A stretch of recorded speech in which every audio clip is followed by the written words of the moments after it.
the Around the NFL podcast. We'll pick Shook's game this week. From the Chris Wessling Podcast Studio, it's Around the NFL. I'm Dan Hanzus. I'm a hero, but I'm not alone. Let's start there. Gregg Rosenthal, Marc Sessler, and Mark, we've made it to the end of the Yellow Brick Road. It's the Week 18 preview show. After we finish today's show, because it's the last week of the regular season, you can go into the Hollywood Hills and just slumber until September. Just kidding. We're like halfway through the season. I mean, this is a brief stop along the way. This does feel... Johnny Chuckles, gotcha! I do love the feeling of this being the last preview. It will be the last time we preview an Easton Stick Chargers game or some of these teams. So it'll be different. It'll be different next week. Well, Black Monday, when we do the previews, it'll just be on 6 games. We'll be diving in a little more, but it won't be as many teams. You know, I think it's good to appreciate the Easton Sticks of the world.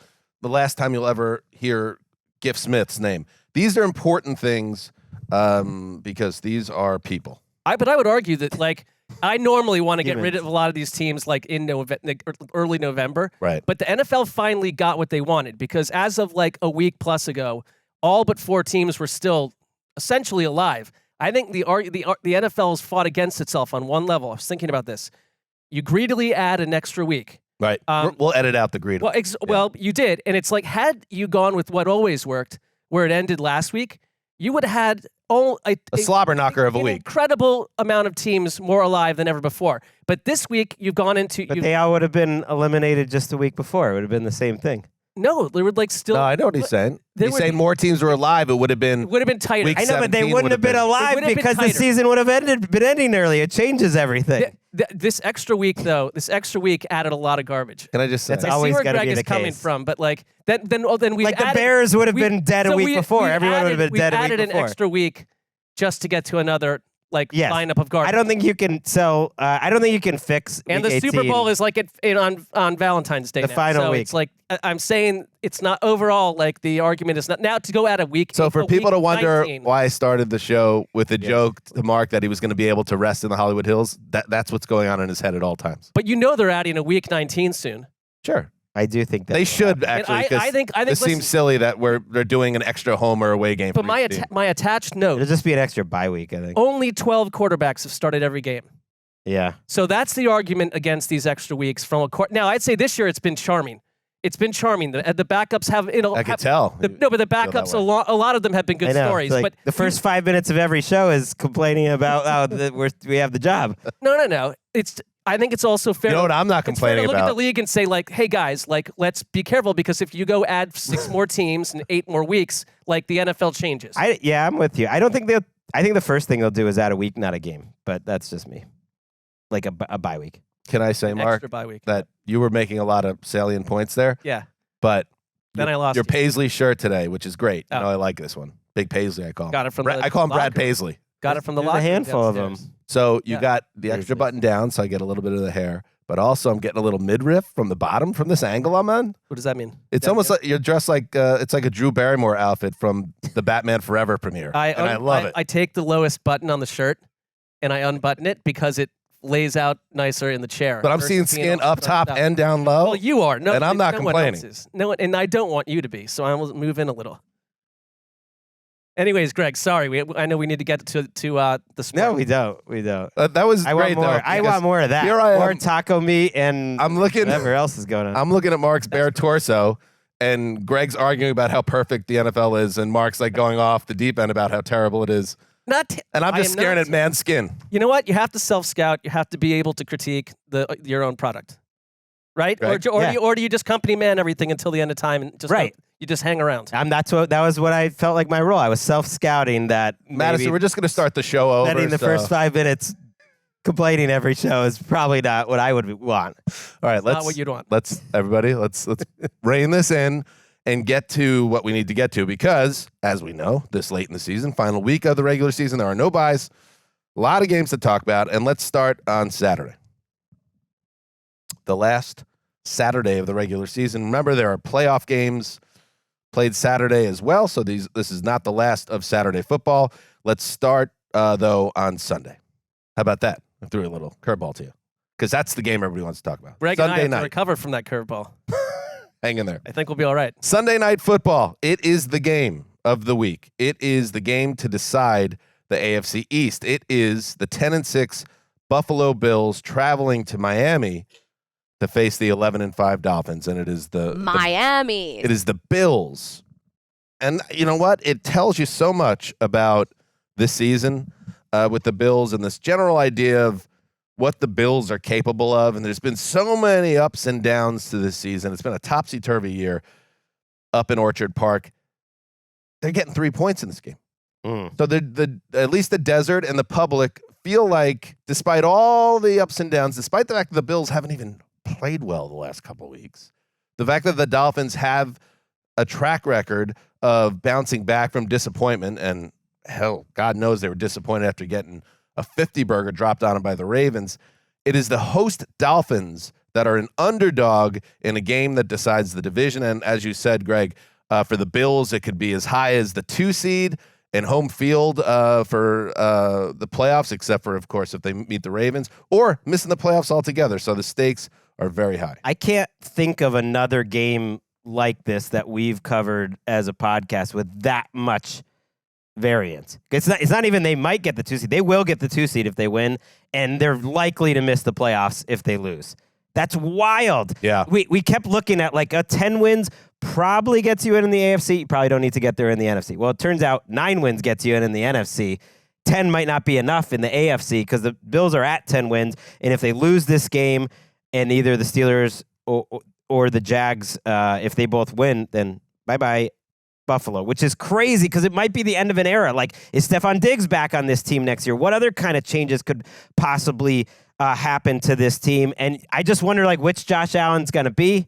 It's crazy Josh season. It's, like, going to be great or it's going to be rough like it kind of was last week against New England. Like, can Miami force Josh Allen to go into hero ball mode, because he got a little wild last week against the Patriots and almost threw away the potential playoffs right there. And yet the way this Dolphins defense has been playing is hard to figure out because they were great for so long, but they're great because of their pass rush, and they lose Chubb on top of having already lost Phillips. What does Fangio do? Can he create pressure counting on the guys up front, or does he get a little crazy sending pressure at Josh Allen, which is not really what they've been doing? Yeah, when I look at the spread, I think a number of things are at play, like a lack of confidence in the Dolphins against winning teams, and the last 2 weeks have been a disaster. They beat the Cowboys, but yes, last week was just, I think, like it was their biggest win of the year 2 weeks ago. It was a huge. I mean, last week was a perception-altering loss, right? But I think also, to be fair, like you mentioned, Bradley Chubb, Xavier Howard, Raheem Mostert did not practice yesterday. Devon Achane is banged up. You've got a potential issue with Tua, who may not be 100%. So you don't have this version of the Dolphins that have been so good at home. They've been 7-1 at home. It sounds like Jalen Waddle might come back, but that variance for the Bills feels perfect, a perfect way to finalize this regular season because they've been that team all year around. I just cannot imagine an AFC playoffs. I'm not that high on the Bills in terms of being a true Super Bowl type of team the way they have been in the past, but an AFC playoff picture without Josh Allen feels really mixed up to me. And they need Waddle. They need Waddle. He's the guy. And Eric, the producer, listen, man. Think whether or not you're confident in Week 18. I'm curious if you are. I just have this feeling that the Bills, it would be fitting if the Bills had one last letdown here. And it would not be off-brand. And I think as much as people seem to be confident about Buffalo now, Eric, I worry about this game because I guess I'm putting more into what we've seen the last 2 weeks than other people are. Mm-hmm. Some people are looking at, they haven't lost since their bye week. I look at a team that was not sharp in the last 2 weeks with their season on the line, and now you're going to Miami, who, listen, McDaniel's a very good coach. They're coming off a blowout loss, and he's saying, look, everyone's picking against us. They still have Tyreek Hill. They got two who's setting yardage records. They have a chance, obviously, to win this game, and the Bills, I feel like, are more vulnerable than people realize. Where do you come down on this? As a Bills fan, you're kind of groomed to expect the worst. And the season itself has just been a hard watch. I mean, last week, Greg kind of mentioned, like, against the Patriots, it was there was points of that game where like, well, we're going to lose today.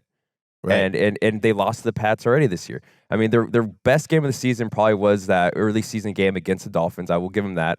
But I mean, yeah, there's too many scars and too many kinks in the armor this season. I mean, Tyreek Hill has lit us up in the past, but, albeit it was on the Chiefs. But like, you can't be comfortable going into this game with a practically a must-win game. I mean, Josh Allen has said this is a must-win game. It is a must-win game. You're not going to make. You'll know because Pittsburgh will have already played. And so will the Jaguars. So then maybe it won't be a must-win game. There's an outside chance it won't be, but the odds are they'll know when they line up that they have to win. I mean, Josh Allen hero ball is always fun, but it's like it's the wild horse, man. It's a fun ride until you get bucked off the back end. Here's the thing, though. Their defense has been fantastic. They're totally different than they were back in that Week 4 game for good and bad. Like, they lost Milano and Tre'Davious White, who were in that game, and they have a different coordinator. Everything's different. Diggs is no longer like part of the offense. That's weird and not a great thing. I'm sure that will go well if they lose this game. I do wonder if he's on this team next year either way. But the defense has adapted. I think Sean McDermott's had one of his best coaching years defensively. They've settled down all those post those injuries. They were awesome last week against the Patriots. Their defense has been awesome. Daquan Jones is back. Benford's turned into a really good starter. Rasul Douglas is like the pickup of the year. Bernard and Dotson, their linebackers, have settled and play well. And if there's no Jalen Waddle in this game, it really struck me last week. It's like, man, they have a pretty big drop-off to the rest of their guys when you need Cedric Wilson and Claypool and Craycraft. I saw Chase Claypool almost make a play, and I was like, wait, Chase Claypool's on this team. Yeah, it's too big of a drop-off to keep up, I think, in a shootout. Tua's always so good in these early portions of the games, and then it tails off.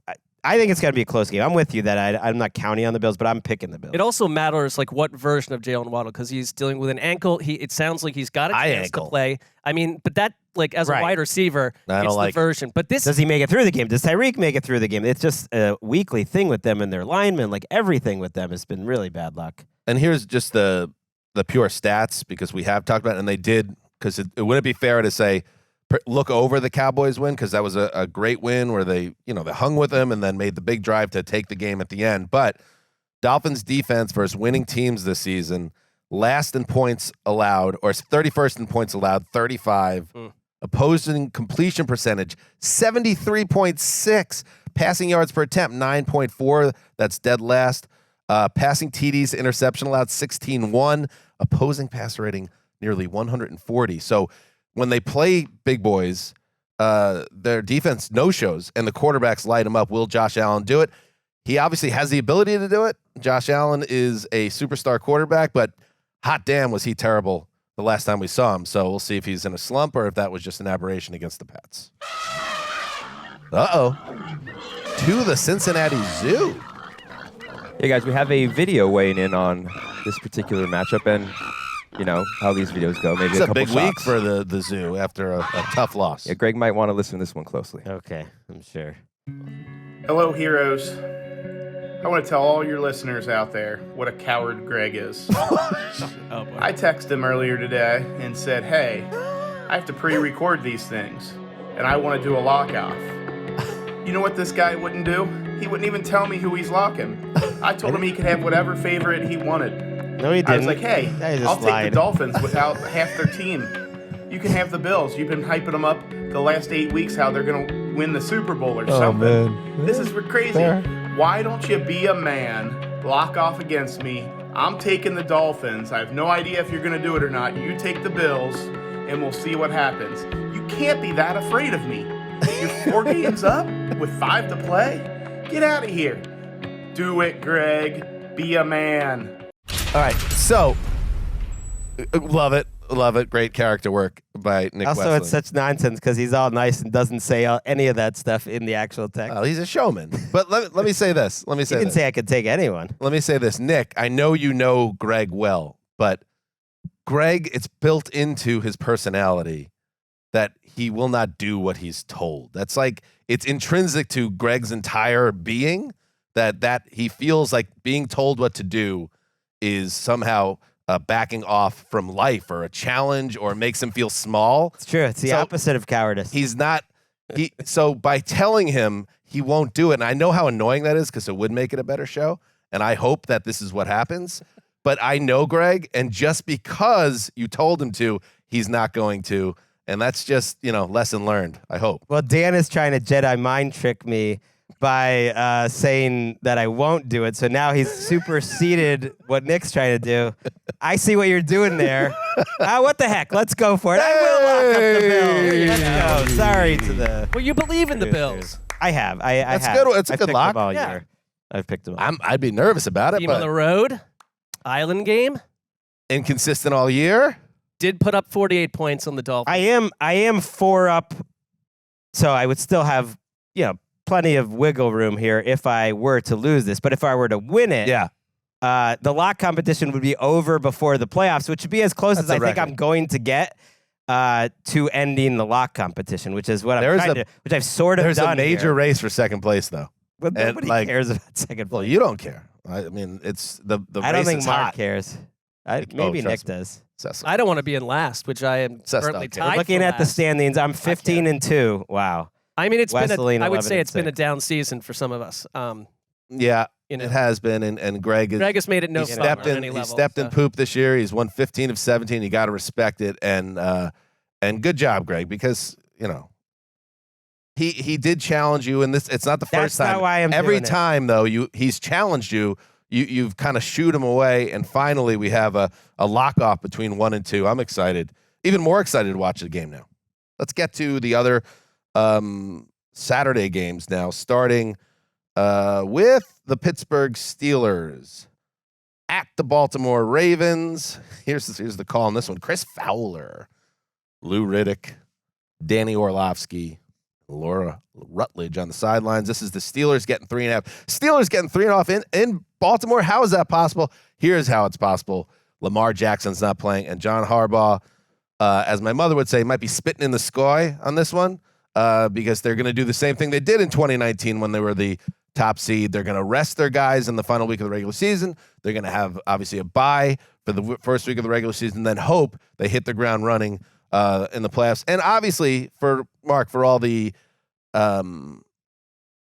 earned anxiety based on what happened last time they were in this situation and they got waxed in the first round of the playoffs, it's the right move. I absolutely think it is. I don't think you toy around with this. I think the concept of too much rest, suddenly they get soft and kind of forget the goal. I don't think football teams... You're not going to win the Super Bowl anyway if that was a concern about your team. Right. They're not built that way. I mean, by the way, this is a special Ravens team that is 24-1 in the preseason over the past however many years. So their preseason team, you maybe give the Steelers a fight. I don't have, but I mean, it's not just Lamar Jackson. It's guys like, you don't want to lose like a Roquan Smith or these other linchpins to your team. And I think that's the only way to do it. You've gotten to this far. Don't have anything wacky happen at this point. I do think it's interesting that it's the Steelers though of all teams, because if you let the Steelers in the playoffs, it's not in terms of these two teams, that's not a good storyline. And this is a different Steelers team. Like Mason Rudolph, we've talked about it before over the last couple of weeks. This offense is completely a new creation. He has as many 40-yard completions in these two games as Kenny Pickett and Mitch Trubisky had in 14 games combined. And I think it just speaks to the fact that he is keyed in on George Pickens, and I think that's a smart thing to do in general, but it's really worked. He's brought a vertical element to the passing game, and Najee Harris and Warren have been awesome on the ground too. All elements of this offense that you were waiting for so long have finally come together at the perfect time, and it's a completely different watch. They're not going to get to your 12 wins, Mark. Well, if they get into the playoffs in a couple games. Oh, interesting. I like that. Nice movement. Why do I feel like they are going to get into the playoffs? I do too. That would mean I lose my lock because that means the Bills lost. I think this is a better lock than the Bills. So I am definitely giving up my usual just pick the best one, because to me, the Steelers are going to win this game. Your Greg Robot voice? Yes, that's what you guys say. Just very analytical. To me, the Steelers are going to win this game. I'm much more confident the Steelers win this game. I'm with Mark. I think they're different. You know what stand out to me? The first third down of last week, Mason Rudolph, it's a 3rd and 9, and he's looking to the right side of the field, and no one's open there. And he gets to his third read so fast, and it's Deontay Johnson, who's wide open on the total other side of the field. And he got there fast, and I'm just thinking, of course Deontay Johnson's wide open because he's Deontay Johnson. He's awesome at running routes. And Rudolph got to that receiver in a way that just Pickett wouldn't have, or Trubisky wouldn't have. He's been a different quarterback. I know it's only 2 weeks, and so it might not continue. And this is a tougher matchup, even against backups. But he's been a different quarterback, and he's letting their best players shine. Pickens is suddenly has 1,100 yards on the season because of 2 games with Rudolph. Johnson, Freiermuth. They're third. It's only 2 weeks, but they are third in EPA in those 2 weeks. They are the number 3 offense. I think they roll, and I wouldn't be shocked if TJ Watt sacks Huntley 3 times in an island game here. It's that could get him some DPOY votes here. He's at 16.5 sacks, something like that. Oh, you could completely see that. If you could see him having a crazy big game and getting to 20 sacks, and then suddenly he wins the award. Mark, I thought initially when you mentioned the Ravens and their preseason success, I didn't know quite where you were going because they had won 24 in a row and then they lost. I don't know what. I don't know because the preseason famously is utter nonsense. Well, their backups are good. I'm just saying they're good coaches. Can I finish? Sorry, guys. Oh, okay. Let me just say I'm getting to my point. However, I think there's something to that the John Harbaugh, this team, they always compete, and he is a master motivator. There's a reason why they had that type of streak because it mattered to them to keep that going. I think it absolutely matters. The idea, the chance to knock out the hated Steelers yes, I think that with our matters here. backups, it's almost more of a flex and something that they would be more proud of than just beating them with the regular guys. Look, we could beat you with the backups and ruin your season and ruin your 2024. So I think he's going to be pushing all those buttons, and they are. They're a deep, excellent roster playing at home. I'm a very nervous Steelers fan because all of a sudden, for all this Mason Rudolph mania we're having right now, Mason Rudolph on the road in early January with the playoffs on the line, how confident can you really be? I'd also ask, because that's why it's only 3.5. Right, it's close. It's good. Tyler Huntley has been in this situation in Week 18 years in a row. This is you're not throwing someone out there that's a total newbie, but how much of the roster do you sit? And how long do you can't sit that many. That's the thing. I mean, you're going to have it's you're talking Lamar. That makes a huge difference, and probably some skill position guys. But it's Lamar, it's Odell, who's not practicing. It's Zay Flowers, it's Kyle Hamilton, it's Humphrey. It's guys who have injuries. Maybe a couple guys like Roquan and Queen, but you can't sit that many. Just the numbers don't work. So I'm with you. I think it could be competitive, and I give the Ravens a chance, but I think this is a different Steelers team. December 29th, 2019, the Steelers lost to the Ravens backups in Baltimore to miss the playoffs. So there's history here, too. It can happen. And that was John Harbaugh. I remember the Bills starters once losing to the Steelers backups, I think it was 2004, to miss the playoffs in Week 17. That was with Drew Bledsoe. And, it happens. It happens. There's a reason why it happens more when it's the 1 seed resting players, which was the case in the Steelers and the Ravens, because their team's good. The backups are good. They can still win. Interesting. That was 2019. So the Ravens, they who were then flat 2 weeks later against the Titans, they kicked the Steelers' ass in that spot. All right, let's move to the other Saturday game. That would be the Houston Texans against the Indianapolis Colts. All right, Greg, I'm going to need your help with some tabulations on this one.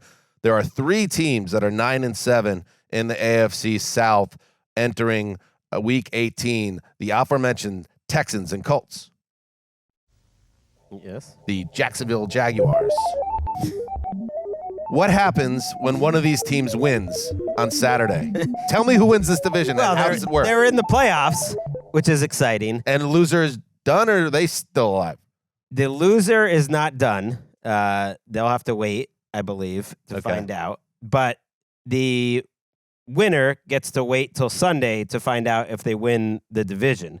The Jaguars are essentially in pole position, and if they win, that's what I was looking for. So the Jags' destiny is in their hands for this division, but the winner of this game has obviously they're going to the dance and have a chance to get that home game as well.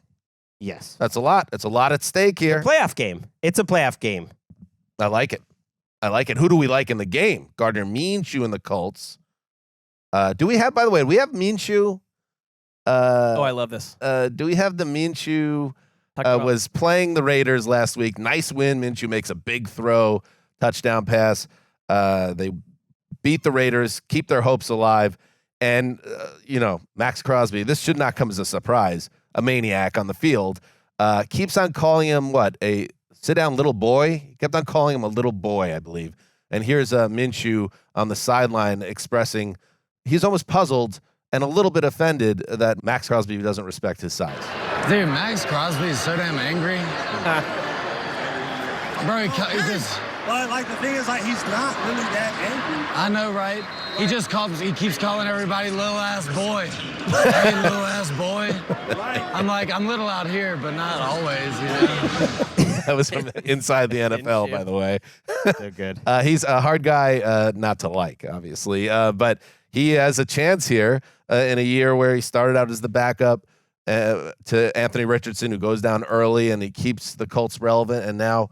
Here it is, Mark, your guy, Minshew, with a chance to take the Colts to the playoffs. They've been really consistent in terms of points produced. I think with Minshew, it's the story week to week has been which version you're getting. They're 5-0 when he doesn't throw an interception, and they a markedly different team when he crumbles. And so I think that matters. You're playing a Texans defense that is completely different under this coaching staff. I think this is a Cody off. Like a coach of the year off between Shane Steichen and D'Amico Ryans. I mean, they have to be in the top 3 coach of the year in terms of narrative. Good call. I think. Let's check out the Draft King. I think in general of the year. If you're the voter doesn't say like, you know what, we should just give it to Kyle Shanahan, which doesn't happen. You know, your boy's the favorite. Stefanski is a heavy favorite right now.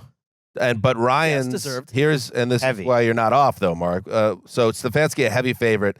But Ryans and Steichen are both plus 1,100 on DraftKings. So they're in terms of how the odds makers see it, they have done an equally good job in terms of the story and what they've done with their teams. So maybe like us with our picks, it's for second place. It is for second place because I don't think anything the Browns with no starters in there do would affect. Well, it's also assuming that the odds makers have this peg. Have it correct. Which I don't think it's that.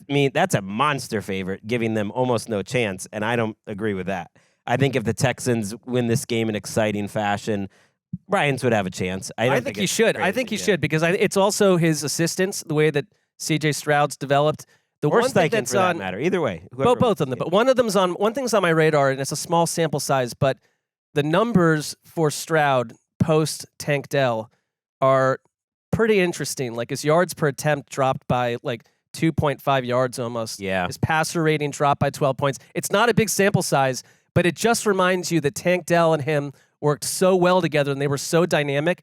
But I still think about, like, I talked about this Colts team a bunch, but the team that I want to see in the playoffs is the Houston Texans. I mean, I feel like they could do something kind of freaky and unpredictable. Or I think the Colts are going to be that glass of vanilla milk that we absolutely expect one way or another. I think that those numbers post-Tank almost got to get tossed out because that was he gets hurt, and then they go to the Meadowlands and play in a rain where they get shut out basically before he goes out with an injury, and their stats were terrible there. So there's not a big sample size. I believe he has the ability to make it work without Dell. And like Nico Collins, has been great. We've talked about Collins and what a year he's had. Like I think there is dynamic offense in this team post Dell.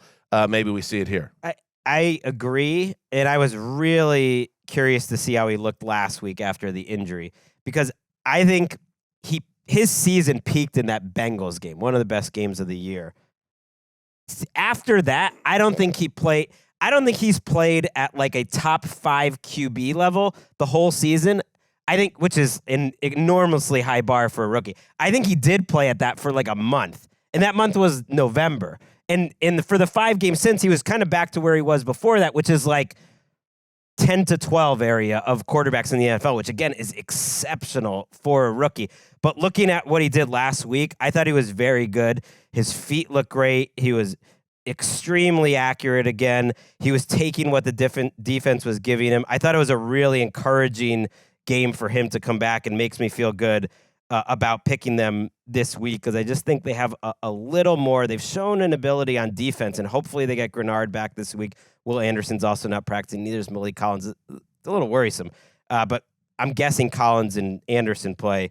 But they found a way to just like bring new guys in and make it work. Like Derek Barnett is on this team, by the way. He was on the Eagles halfway through the season, couldn't get on the field. He's got more pressures over the last 2 weeks by far than anyone on the Eagles, almost doubled them. So like they just like put guys into this offense and it works. And so I'm just hoping it happens because he's a little more dynamic. But I do think Minshew's playing his best ball of the year right now. He only has 3 PFF games all year over 70. It's 3 of the last 4 games. He's been a little mistake-free and just kind of moving the offense. And it's funny, they run the same offense that I would have expected with Richardson. It's like all RPO. And they have, you're right. And this is a primetime game. This is, by the way, CJ Stroud's first primetime game as a pro. Minshew probably hasn't played a ton, I would imagine, in his NFL career. And I do, he's an excitable fellow. Hopefully he doesn't get too fired up by the moment, starts trying to play hero ball. If he stays within himself, I think the Colts have a good chance here. But I do love Stroud having a chance to do this under the lights as well. He seems like the type of guy who could blow up with, the game's going to do a huge number and everything, and everybody's going to be watching it. Troy and Joe. How about that? This coming out, a true coming out party for Stroud in primetime to punch a playoff ticket. I like the Texans. I need to correct a mistake. I apologize. Okay. This is an elimination game. Big of you. You know what? It was because I had the tie thing in my head that technically they weren't eliminated. Tabulate, baby. But no. You lose, you go. Yeah. You lose, you're out. You win, you're in. Period. It's very simple. And then wait and see if you win the division. Yes. You wait and see if you win the Hear that? That's the sound of the retabulation. You're eliminated. You know something? When you had the old T800 calculator, you hit that one wrong button. It's a wrap. That's what happens. That's true of all calculators, but Yeah, but that T800. Yeah. For those who know. Back to the drawing board. To your point on primetime, this is actually the only game all year the Texans have played that's not at 10 a.m. Pacific. T800 might actually. They did not have high hopes for the Texans. You might predate the T800, Mark, in your education because you're years older. But I don't think so. What about in Western Mass? Was the T800 huge? Yeah, it was like this is the highest of technological advancements. Wait, is the T800 Arnold from Terminator, or was it? What was the name of that calculator? Something like that. Sounds right to me. TI. Let's see. Calculator. Texas Instruments. We need to pick up to that. Instruments. We've done 3 games. 1998. Done 3 games. Oh, there it is. Oh, that son of a bitch. And it would make the. Show it to me. I'm going to show it to you right now. See, it's the TI-83. Oh yeah, no, I had that. And that thing was annoying. Well, yours it had the crank and everything. Yours. No, it did not, Dan. I'm like literally 5 years younger than you or something. You had to actually weirdly put dime. 7. You had to put coins into it to get it to work. Damn, it still costs $220 to this day. Why would people want to? All right. Why anyway, do you want that thing? I don't know. I think if you're maybe it's in a relic calculus, you need it basically because you would have to type in the theory or whatever, and then cosine all that. And then you want the chart to do something that is the correct answer, but then it would be like wah, wah, wah. It's like you blew it. You want to know why they can charge so much? Because you don't have any other options. They've cornered that market. They did it. Those bastards at Texas Instruments. All right, let's see what the Texans do. Let's take a break, and then we'll get to the draft.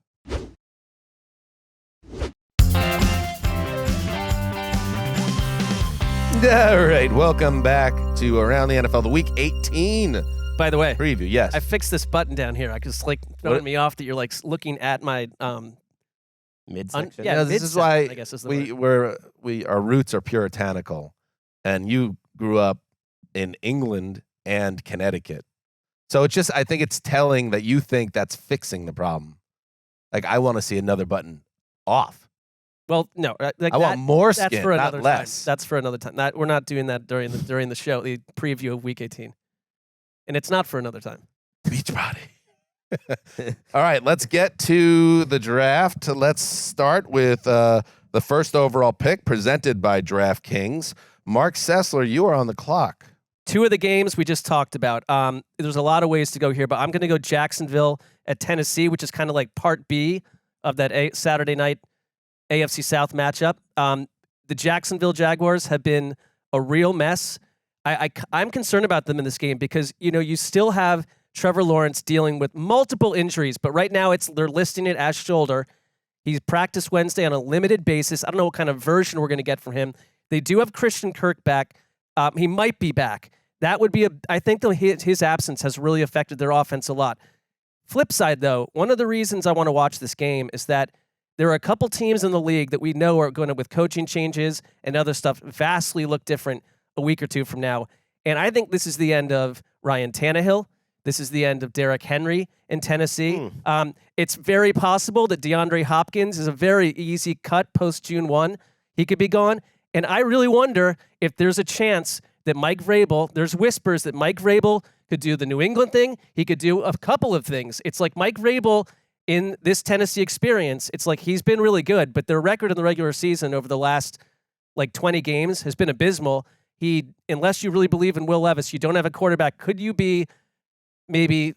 someone dream you into a New England Patriots head coaching job? I don't know. But in general, the Titans that we have known for 4 or 5 years are over. Yeah, this was the year where, they ceased to be a playoff contender, and now they have an aging roster and a coach who seems like he's got one foot out the door. And it does, for the Titans and their fans, like Gravedigger and everyone else, this was a tough year to swallow, but you kind of begin to reboot in earnest. Hopefully, if you believe in Will Levis, you have brighter days ahead. The Jags have no excuse here. I mean, with everything I just said, the Titans are a team in a down cycle, playing out the string of a lost season.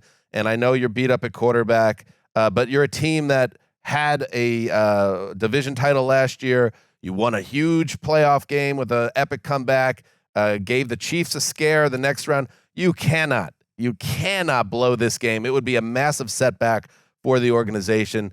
And I think Lawrence, even though he hasn't been the player I think a lot of us thought he would be this year, and he's obviously not healthy, I think he finds a way and plays a game that gets his team to the next step. Yeah, his status is looking up. He was at the throwing portion of practice Thursday. So I think the biggest question is, you're right, Mark, what version do we get? Kirk has been aiming, according to Doug Peterson, for this date for a while. So I think they're hopeful. He helps a lot. Josh Allen, the Jaguars version, he's another guy where, look, if he gets 3 sacks in this game and gets up to 20, I don't think he's a crazy defensive player of the year. That's like what Lamar did last week. Right. Like having that last big week can put you over the top. It's like 5 guys in that group. Yeah. And it's important for them, I think, to get into some sort of offensive rhythm, obviously to make the playoffs, because it would be a catastrophic loss, but also because you got the Browns next week if you win this game, and you better get ready.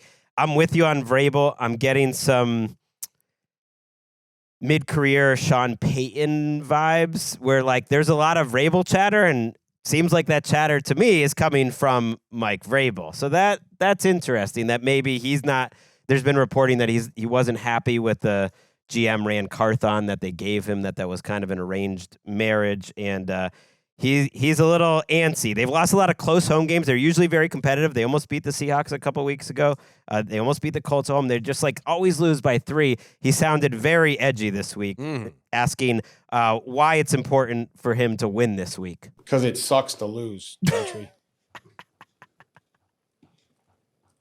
Trey, ever need to show you anything? Did you have another thought, or no? I'm just curious. Why? It sucks. Losing. Awful. That's why I want to win. Because you don't sleep. You want to win for the players that bust their tail. That's it. That is Gentry Estes, who's a columnist for the Tennessean.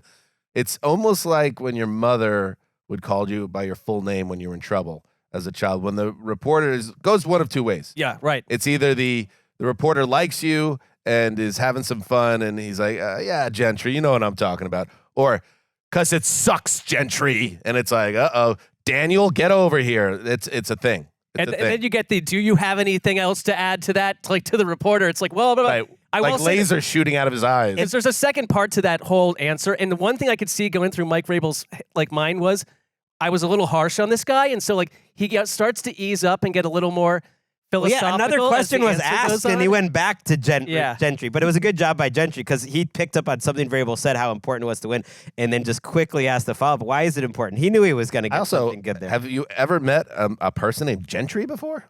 No, but if I did, I would guess that they live in Tennessee. The Titans are 5-point underdog. Greg putting all the Gentrys in a box. In this game, I am. You must be from It's a Southern name. And the Jaguars. Oh, Gentry. Minus 225. Over under 40. I must say, Gentry. Pretty low. It's a great question, Gentry. I think you're onto something with the Josh Allen thing, Greg. PFF has ranked the Titans' offensive line dead last 2 years in a row. Oh, yeah.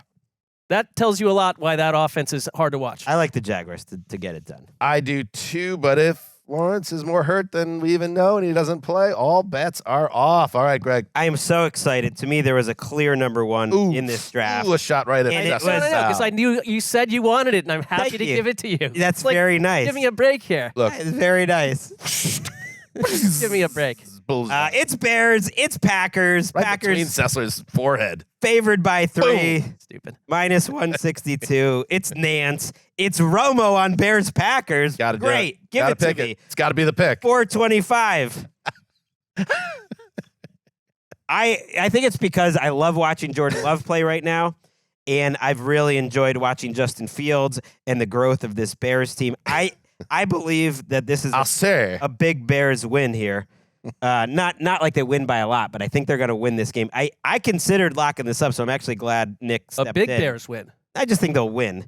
If they win this game, I think it'd mean a lot to them to knock the Packers out of the playoffs, to solidify some of what the underlying numbers say. Right now, for instance, in weighted DVOA, they're the number 7 team in the NFL. And I kind of see that. It's a really good defense, and then this could be Joe Barry's final, piece of art here.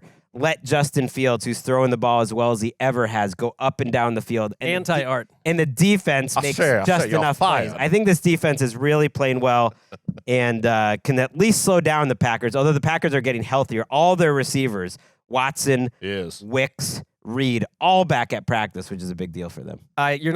We've lost Dan for the remainder. I appreciate what you just tried. Gentra says you're fired. I'll say you're gone. Clear out your desk. That matters how healthy they're getting, because I think that Love is thrive with a lot of those guys in and out of the lineup, and he right now has 34 offensive touchdowns, which kind of, I don't know, like that. Mark, this has been on our joint radar for years. Damn Packers did it again. They got another long-term starter.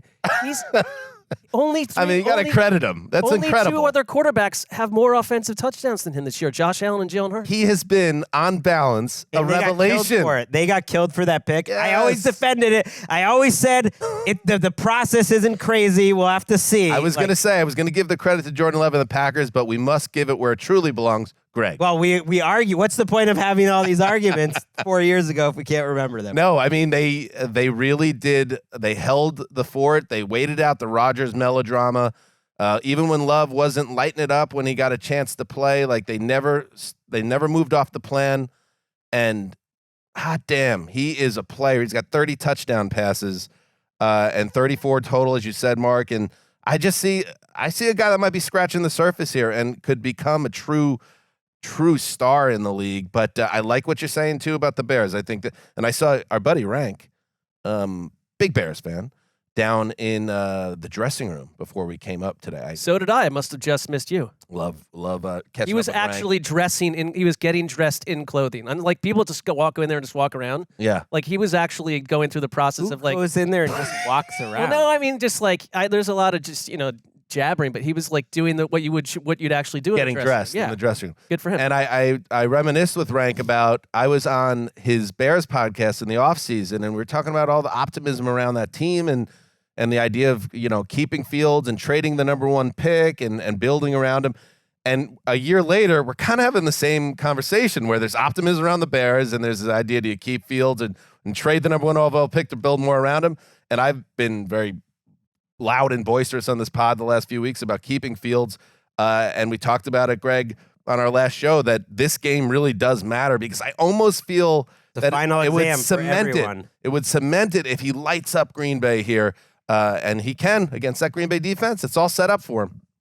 I feel like we're being a little down on the Packers just after a year ago. I think this matters. They were embarrassed. What was one of the more indelible images of the year last year was when Aaron Rodgers throws that interception, the Lions win that Week 18 game, and Aaron Rodgers walking out of Lambeau with a look in his eye where we were sitting together thinking, I think he's gone. We didn't know that for sure. Well, he walked off the field arm in arm with Randall Cobb. Yeah, and it's I just think this guy's gone. But now, the same record, Week 18, Jordan Love, a year later, who's played better than Rodgers did a year ago in many ways, has the same chance. I don't think this team is just going to go and lay an egg to the Bears. And the same defense, though. To let another NFC it's South, not about love. NFC North team, no, they're not going to lay down. It's a coin flip game. I just kind of I mean, the Packers are favored by 3. Do not trust their defense. I just don't either. I will say, like, for all the Joe Barry stuff, like, and I know that it was a rookie in there for the Vikings, but that was a positive performance for that defense a week ago against the Vikings. Sure, but I'm doing it over the course of the season, and That's been a disaster. I think it's very tough to run on this Bears team. So Aaron Jones has really added a lot of juice, and LaFleur has been cooking. He deserves a lot of the credit for making this all work. I think it's a really positive season for them, even if they lose this game, but it would be a bitter pill to swallow. You're right, Mark, to have the same thing happen. I mean, you can't. That's what the Cowboys do in the playoffs. You can't do that in Week 18 if you're the Packers. All right, so I'm up. I got 2 picks, and I got to go hunting for just playoff games that matter, right? Games that have big ramifications. So let's start. We're running out of them. Yeah, let's start with let's go to the NFC South. Not my favorite division in the world, but the Atlanta Falcons at the New Orleans Saints. Some gentry, and an actual professional reporter that you've now characterized. Saints given 3.5 here. This is the Catalan Barber Ryan booth. 3 seems like a lot. I think any professional broadcasting outfit, you don't need 3 people. 2 is fine. I wonder if or they maybe thought, 1. I thought you meant the point spread was a lot. I see. You're saying I think 3. they thought maybe Matt Ryan could go play quarterback for someone in a year where there's 57. I'm just saying, I don't think you need like 3 or even 2 people to do a show about football. I'm gonna make We've had more than 3 at times. I'm with you. I'm gonna make an edit. You just cross off Tiki Barber. Better.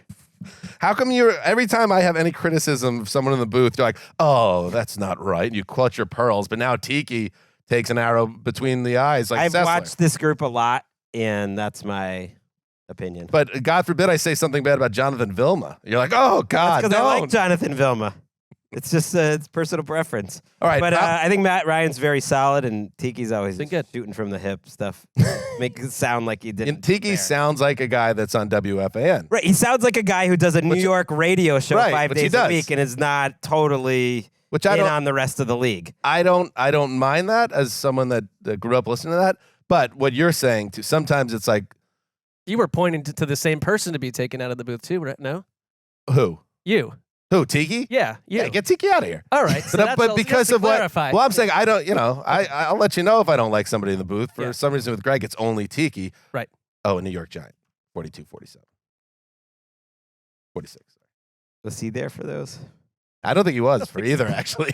Right. But he represents the organization. I know he wasn't there in 2011. That was Ahmad Bradshaw. Legacy grudge. So let's legacy grudge. All right, let's figure out this game. I can't because obviously the Falcons are a team that I do not believe in and haven't believed in all year, but they just had a chance here to steal a playoff spot still. The Saints, what do you expect from the Saints here? Now, Derek Carr, I'll say this, playing better. Also, he really is. The vibes, all of a sudden, all the reporting around the Saints that's also been on my radar, we're starting to see articles pop up about like the Saints have stayed together in tough times and their leadership is has really helped keep this team together in trying times. Are the Saints going to somehow, despite all the negativity around them and the struggles they've had, steal this division? Well, I think they got the right opponent. They're at home against an Atlanta team that I think is ready to go home. So I do like the Saints a lot in this game. Is it enough? Does it get them in the playoffs with the win, Gregg? No, they need the tabulate, baby. They need the Bucs to lose to the Panthers to win the NFC South, and they need to win this game. If the Bucs win that game, then they need either the Seahawks or Packers to lose, and they could slide in as a 7 seed, and we'd get to NFC South, which is fairly outrageous, fairly reasonable, and it means they'll still be alive, like going into Sunday Night Football. They might be the team that's watching that, hoping to get in. Would they be playing each other in the wild card round? No, right? No. So that means an NFC South team could be in the second round. Okay, never mind. Because they two teams. We don't need 2 of these teams. No, we certainly do not. So maybe the best thing for football fans is the Falcons pull off an upset because they're dead. And we're dealing with the Falcons. They're not dead because they can win the division. They can win. They can still win the At 8-9, they win the 3-way tie. This division has broken my brain. What you really need is Tampa Bay to beat Carolina. Yes. And that's the most likely scenario of all these. And then what some of this other nonsense is, I don't like this for the sake. I want to see what's going to happen with Alvin Kamara. Like, he left that game last week. He's got an ankle injury. Not wonderful for them. But Derek Carr, you are right. 4 straight games with multiple touchdown passes. That ties a career mark for himself. I mean, I think he's been healthy. Like, I mean, the one thing about Derek Carr, like him or not, and I'm not a Derek Carr guy, but he's played through a lot of pain in his career, and he's been doing that most of the season. And I think that can explain some of the wonkiness with his play. But in general, what's happened of late, it should be happening right now at the most important time of the season. Guys like Juwan Johnson have stepped up. I kind of feel like that matters a lot in this rivalry. These teams hate each other. To be in New Orleans, it's like whether or not you're on this bus, Saints fans, I know it's been a rough ride. Like, show up to this one and be like, knock out the. It goes either way though. If they fall down a little early, like the negative energy and the booing and all that, I think that's a bad effect. That's sort of like the booing seems a little more isolated to this season. That is just not a place where that was happening. I just mean there's a lot of pressure. You're right. They want the coach fired. I feel like it's everyone thinks Dennis Allen's totally safe. I feel like it's a blowout loser coach goes home. I keep hearing Arthur Smith's safe. Okay, you get blown out by the Bears and the Saints the last 2 weeks? Really? That can change. You're 7-10, you're lucky to be there. Dennis Allen, keep hearing he's safe. Okay, you lose to the Falcons. This is a rivalry I think that means more than any other. You get swept by the Falcons, and that's how you end your season. I think the optics of how this game goes matters, but it seems very Saintsy to me to win this game, to get to 9-8, and to not make the playoffs. It's just unsatisfying all around. You keep Dennis Allen, and I was wrong before. I keep messing this up. The Saints need everyone to lose. They need the Seahawks to lose, the Cardinals. They need the Packers to lose. They're last in line, but if the Seahawks lose and the Packers lose, so they will find out at least if they get the first part of that in the afternoon. Part of me wonders, and again, White Shoes plugged in, told us that Smith is safe. There's other reporting out there. Arthur Smith has a good chance to return.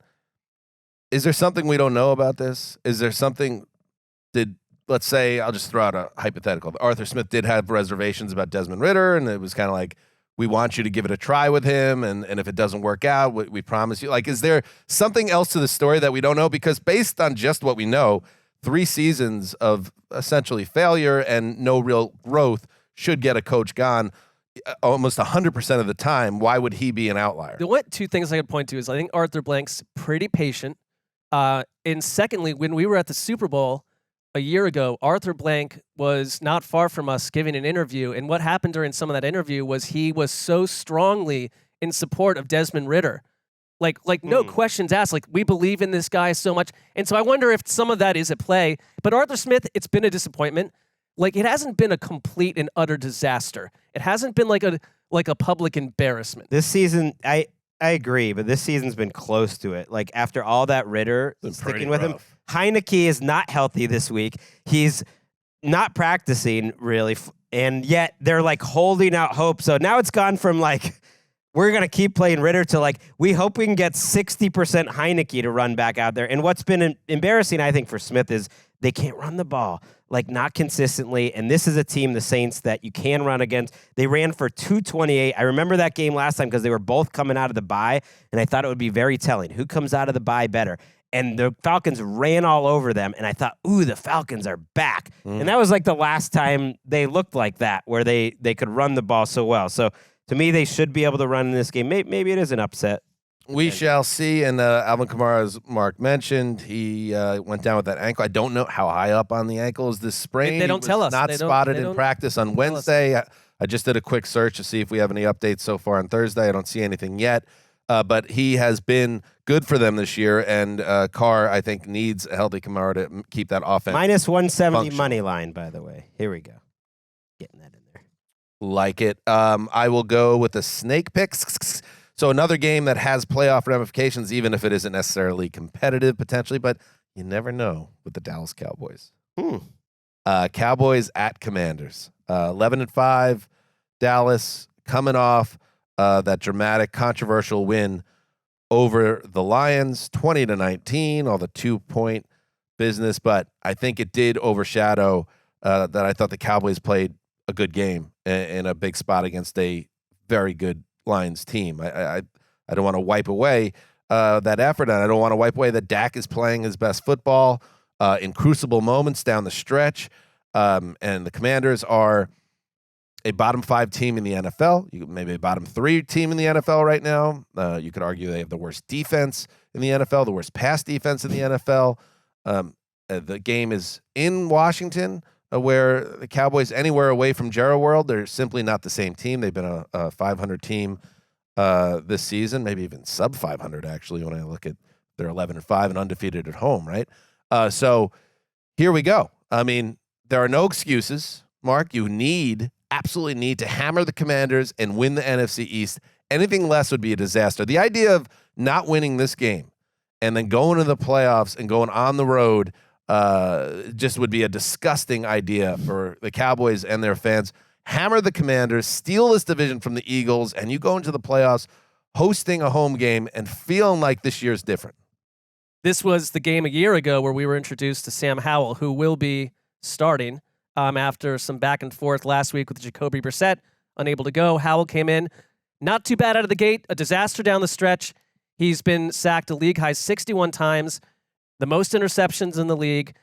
This Dallas defense, you can run on them. I don't think that's a big factor in this game. I think you want to get turnovers. You want to kind of have one of these games where you kind of set the tone for the playoffs, and no defense beyond Washington allows more yards per game to wide receivers. You can take advantage of that. CeeDee Lamb is coming off a monster performance. I'm with you. Keep it clean. Just go take care of business. And like no Cowboys narratives coming out of this game. No, you just got to stay healthy. This is like that too. Tyler Smith got hurt, which the Pro Bowl came out last night, and he didn't make it, which was a little bit of a surprise for me. He's been fantastic. I don't think he's going to play in this game.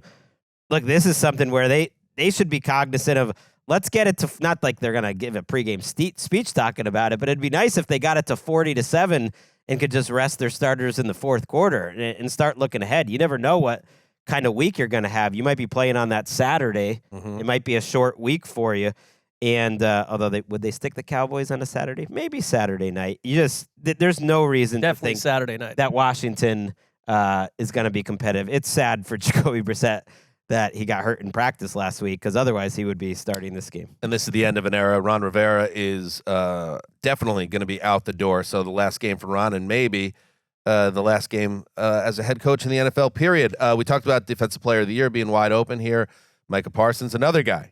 If you have the Lamar game, we'll call it the Lamar game, even though he plays on the other side of the ball.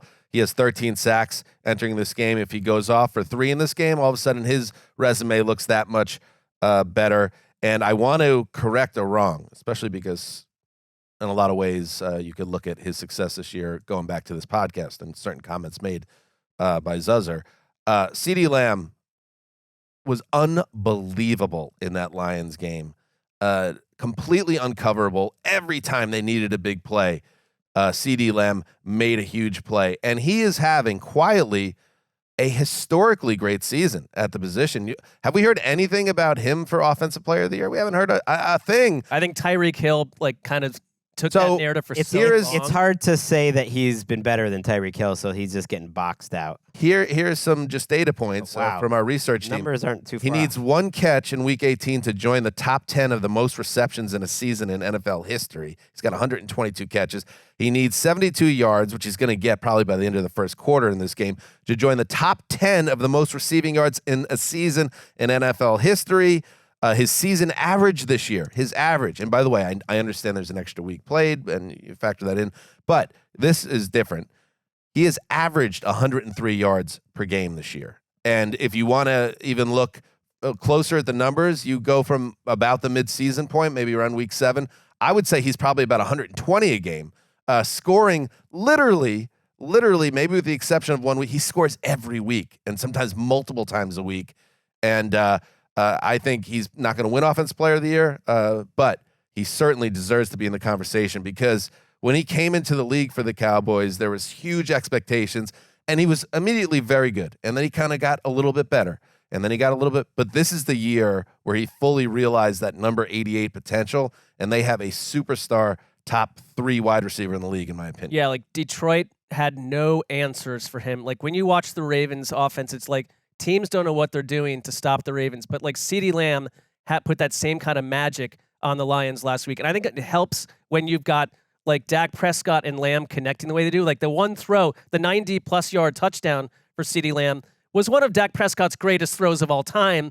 One of the more magical quarterback throws you'll see an entire season, maybe the best play of the year. But it's like it takes CeeDee Lamb being in the right place and also making the play as well. He's incredible. Yeah, people kind of got on the Cowboys because Jefferson's in that draft, Chase is in that draft, and they got to their superstar status first. But you're right, 1,651 yards. The Cowboys, by the way, 13-point favorites in this game. That doesn't even feel like a lot of wood. Money line minus 800, which is like, what are we doing here, people? Just why bother? By the way, just from a historical standpoint, when the Cowboys do get to the playoffs, whether it's as the division champion or as a wild card, and it's probably going to be a division champion, I do get a little. Remember Kurt Warner, Larry Fitz in 2008 when they just tore through the playoffs? Yeah. Couldn't you picture Dak and Lamb just being nuclear this month? Yeah, the good version of the Cowboys like that. Yes, I can picture. Like that's other, a tandem that can win too, though. games. Sure, we can talk about the ghost of the Cowboys, but if we do believe this team's a little bit different, Lamb's one of the reasons why they're different this year. This guy is outrageous. I mean, I love Des Bryant too. I mean, he was a great number 88, but I think CD is their best receiver since Irvin, and it matters to have true Hall of Fame level players like that. Agree. All right, let's keep moving. It is back to you, Greg. Okay, I'm going to take the Buccaneers minus 4.5 at the Panthers. Money line's minus 225. I mean, Buccaneers in a must-win game. Get to see a team win a division, a surprising team, if they can do it, or see everything crumble and collapse in a surprising fashion. That's Week 18 to me. These are the types of Week 18 games you get, like the culmination of what they've been building towards, because I don't think they're going to win a playoff game, although the Eagles would be a pretty winnable matchup for them. I want to see Baker bounce back, although it's more his health I just am a little worried about. He's missing practice this week, and they're not like totally locking in that he's playing, but he did speak to the media, which is usually a good sign. He had a rib injury, which may explain his troubles in that game, but I didn't even think he played that bad once I watched it. They never had the ball. Their defense is not good, by the way. Like, that's one of the problems with Todd Bowles is they have all these stars on defense. The defensive guru. What happened to Bowles? It's a mediocre defense, and they were terrible last week, and I thought Mayfield played quite well in the second half. The game was kind of over, but he made a lot of really good throws. So I don't think the injury affected him.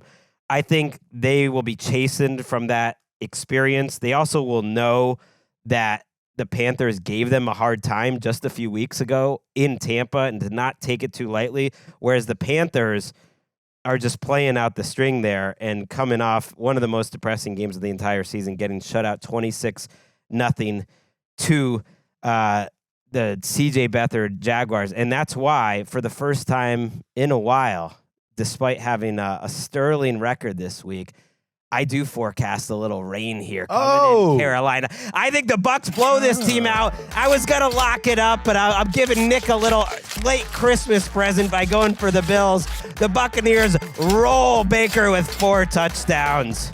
They cover that 4.5. So brave.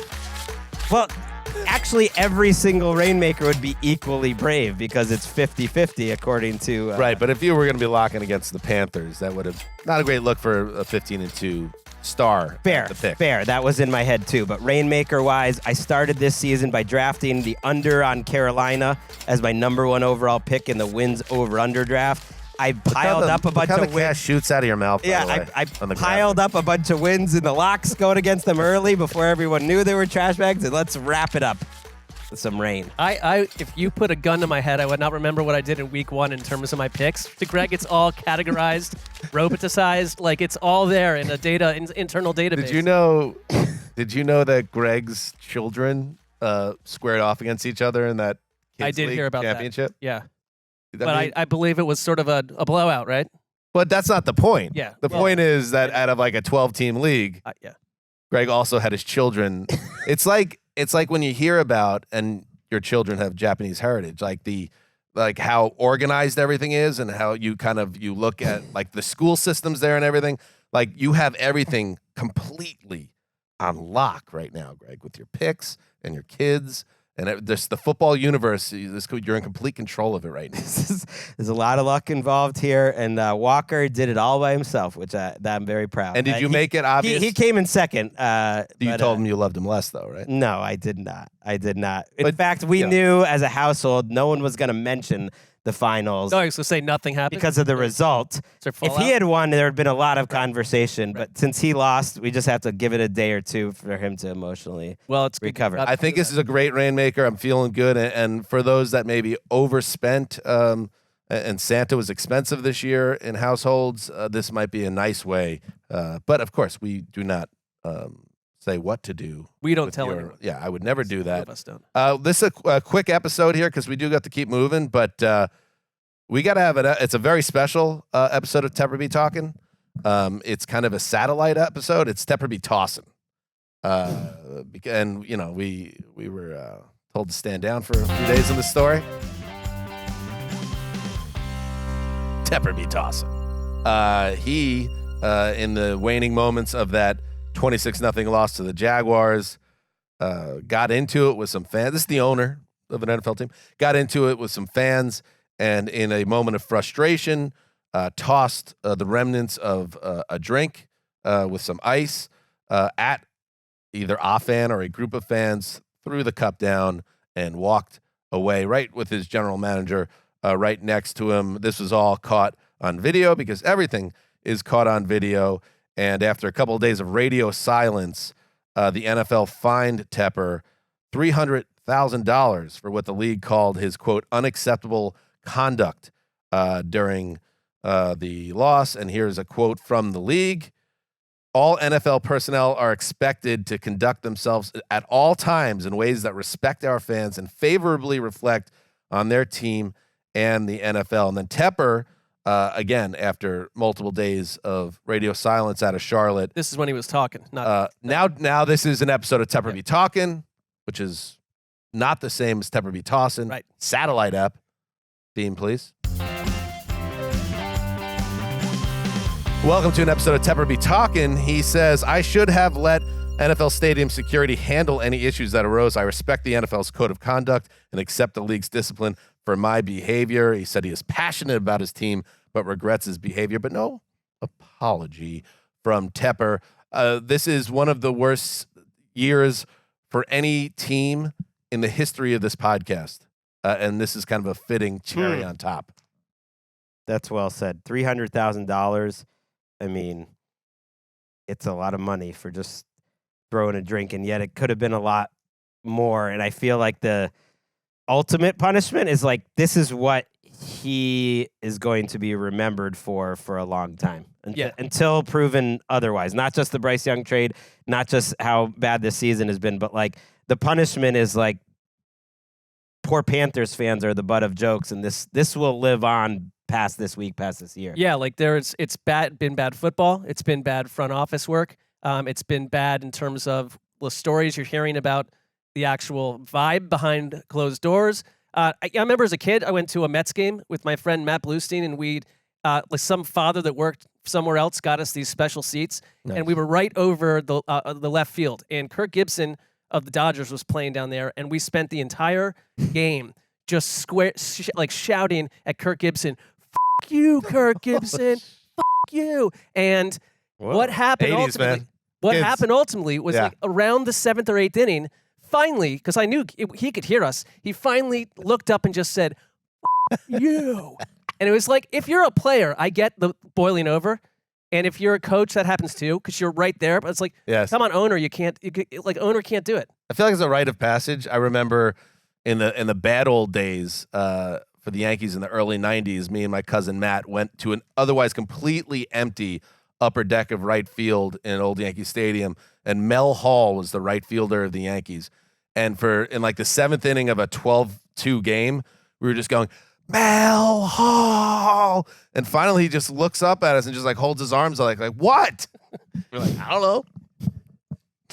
know. But Kirk Gibson shouldn't have done that. You were children, but you shouldn't be yelling F-bombs. You shouldn't be doing Where are that your with parents? I kind of think there was some other parent that wasn't even our parent, but I think he should have done that. And I don't have a problem with a player doing that in that situation. But if you're an owner, you just can't be. Well, that's way different. That's what I'm saying. Throwing a drink. Throwing a drink is way worse than yelling back at, like an expletive. That's not that big a deal. But that's my point. I mean, there's that Jets player who I love, who's like a new meme of just pointing out all the people in the Browns crowd that he's saying F you to. I mean, that's a beautiful. Well, they're getting waxed on the That's fun. Throwing the drink on the person is. He's probably a little concerned he might get sued or something. Yeah, that's the other thing you risk. And just to put a good button on the whole thing, as someone who's lived through it, like when you have ownership that you don't have faith in necessarily, you realize that is the key to everything. Everything starts at the top of organizations, and if it's dysfunctional or there's just not a strong base up top, that can lead to not a year, or not years, decades of issues. So if I'm a Panthers fan, and I don't need to tell you Panthers fans, you're very nervous about the trajectory right now of the organization. We also got to convince a top-level coach, in theory, to come coach this team. Good luck with that, Joan of Arc. Yeah, there's a lot going on there. All right, let's keep moving. Mark, you're up. Am I? Win, Bucks. Just win that game. All right, I'm going to go Eagles at Giants. I'm taking one of these late games because they've spread this slate around in a. There's a lot of late games today. Well, it's kind of half and half. 6 early, 7 late. Yeah, so I'm going Giants hosting the Eagles. Let's see here. Let's take a look at the spread.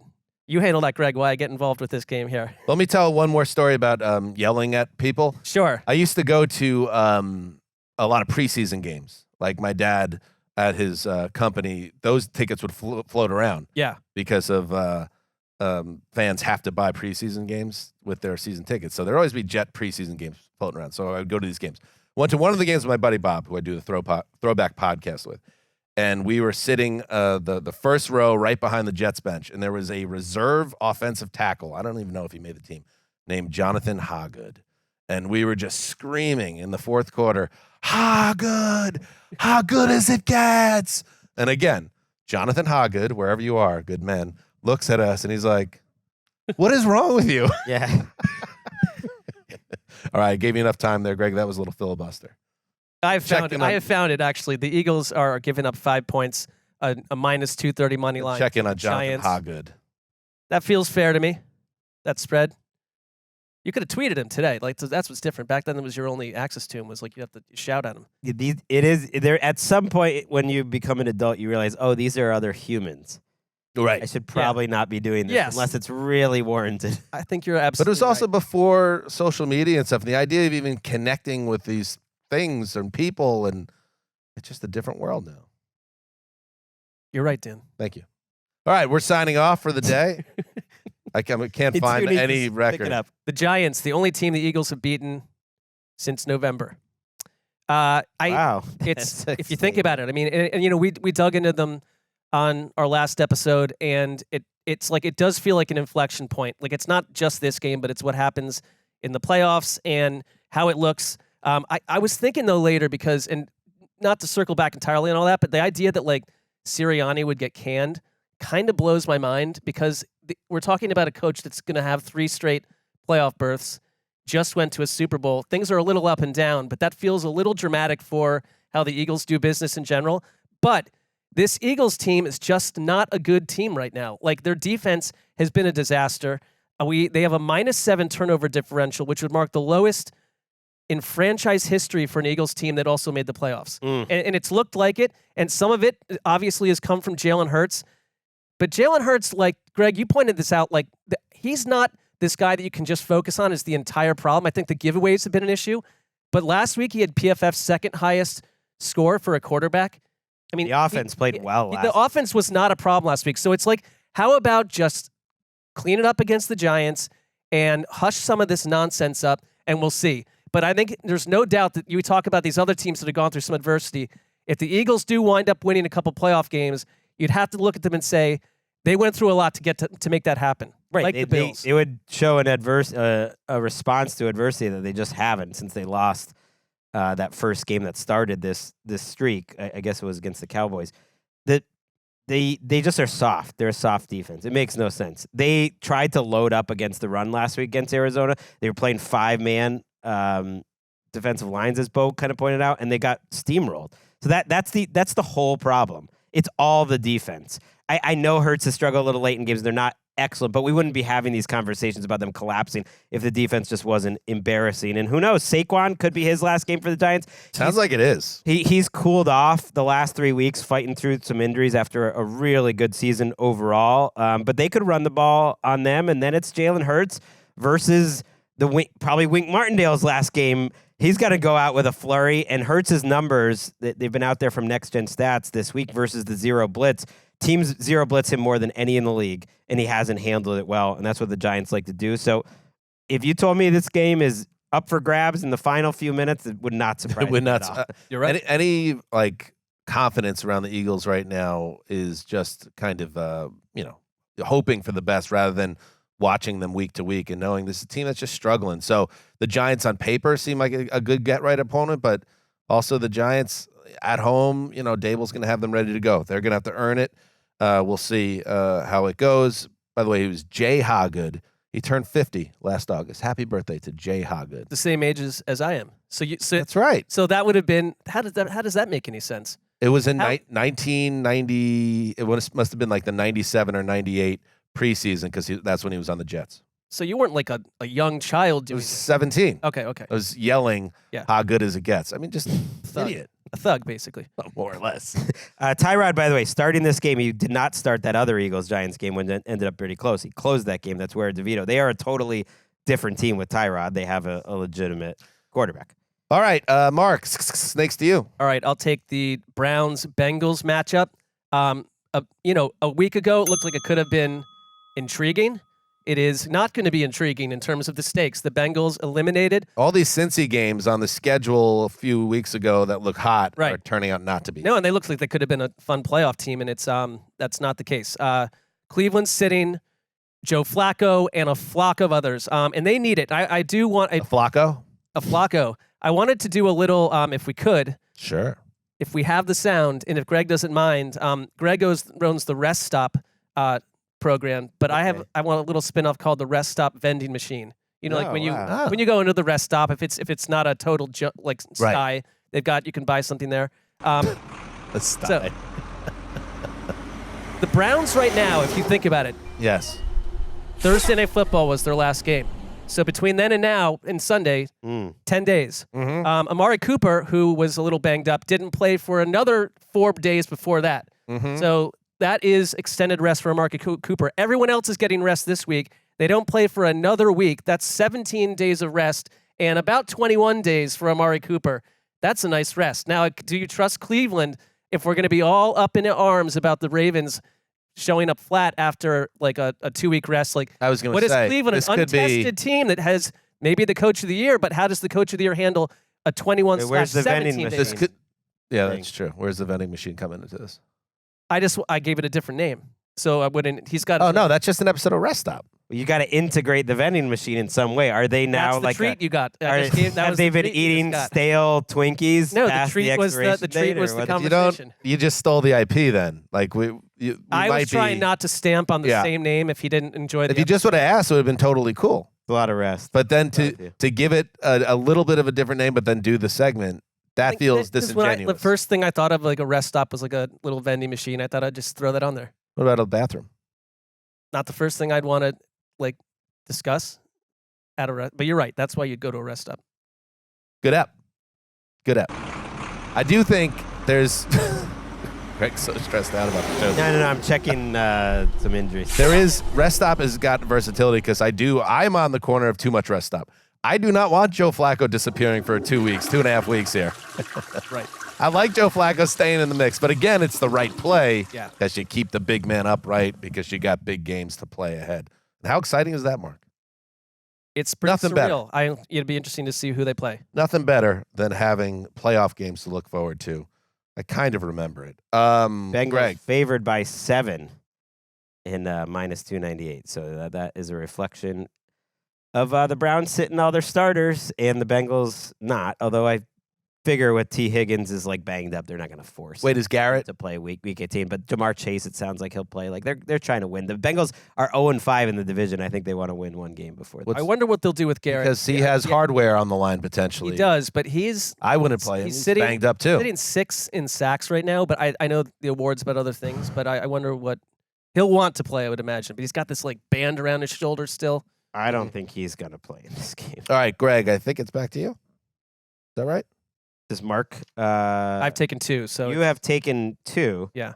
All right. So I will take another early game. I will take Vikings at Lions. Lions are favored by 3.5. The money line is minus 205.